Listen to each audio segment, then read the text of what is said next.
aille une connexion 3G. Eh bien, il faut avoir la même ambition sur la partie fixe. Aujourd'hui, nous avons...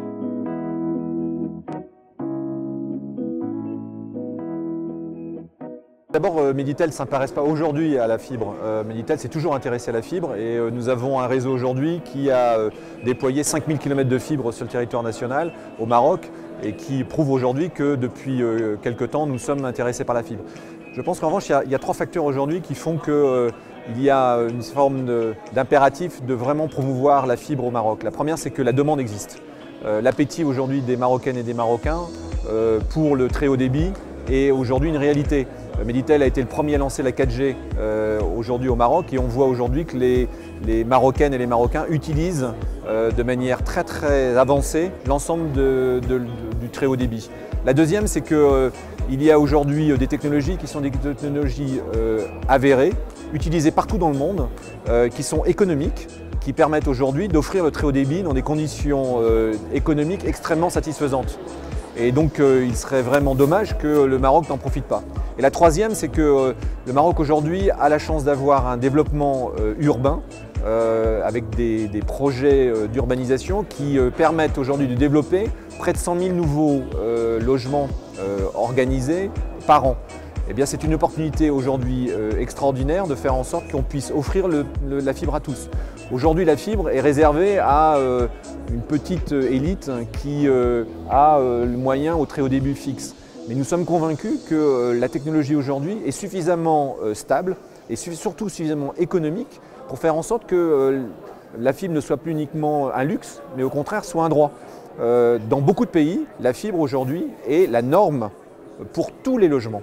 Et nous sommes convaincus que le Maroc peut aujourd'hui également participer à ce développement.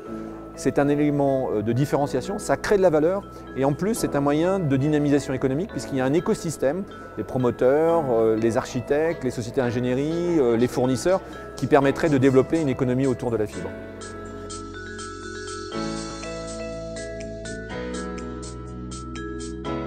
Parce que je pense que ce n'est pas en ces termes-là que se pose la question.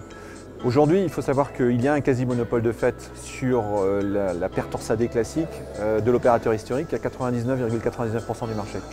Nous sommes convaincus que la compétition apporte innovation et apporte développement. Si vous regardez ce qui s'est passé il y a 15 ans dans le mobile, c'est la compétition, c'est la concurrence qui a créé le fait qu'il y avait peu de développement de mobile et c'est devenu aujourd'hui un taux de pénétration qui est supérieur à 100%. Tout le monde peut avoir accès dans des conditions économiques à du téléphone mobile. Notre ambition, nous, c'est que ces infrastructures soient partageables, qu'on soit capable aujourd'hui de fournir, et les cadres réglementaires permettent aujourd'hui de donner ces éléments-là, et c'est important qu'il y ait un cadre réglementaire pour qu'il y ait une concurrence saine.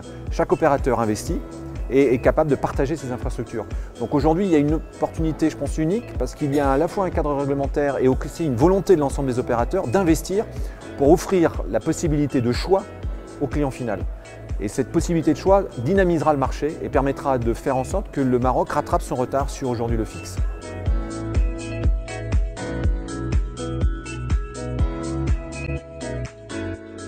Je ne sais pas si les promoteurs immobiliers aujourd'hui sont réticents à ça. Il y a eu un certain nombre de promoteurs immobiliers qui ont été extrêmement visionnaires et qui ont lancé des opérations à travers la fibre qui ont permis de développer un certain nombre de projets. Je pense qu'il y a aussi une responsabilité de l'ensemble des acteurs du secteur, de l'écosystème, pour la fibre peut faire peur. Et il y a un certain nombre de prérequis qui est important. La fibre aujourd'hui, c'est perçu comme cher. C'est faux. La fibre aujourd'hui, c'est moins cher que d'autres technologies. C'est des technologies qui font peur parce que c'est des technologies qui nécessitent une certaine technicité. Mais j'ai envie de dire que c'est bon pour l'ensemble de l'économie. Ça demande un certain nombre de compétences pour pouvoir faire l'ingénierie, pour pouvoir faire le déploiement. Et tout ça, c'est à nous de développer et d'aider. Et Meditel essaiera de participer à la création de cet écosystème. Parce qu'aujourd'hui, il y a peut-être un peu de réticence due à l'inquiétude qu'il peut y avoir à cette nouvelle technologie. Mais en réalité, elle est beaucoup plus simple, elle est beaucoup plus facile. Et je pense que c'est une opportunité, au contraire, pour l'ensemble du secteur immobilier, pour développer des nouvelles technologies, des smart cities, des smart immeubles, et aussi de donner de la valeur au patrimoine. Parce que quand vous fibrez aujourd'hui un immeuble, même un immeuble social, vous donnez de la valeur à cet immeuble. Et donc je crois aujourd'hui qu'il y a un intérêt économique à le faire. Et on sent aujourd'hui qu'il y a quand même un frémissement très très fort de la part des promoteurs, mais également des professionnels, à dynamiser ces technologies au Maroc. Et ça, on en est tout à fait conscient et on essaiera d'y participer et d'être acteur sur ce domaine-là.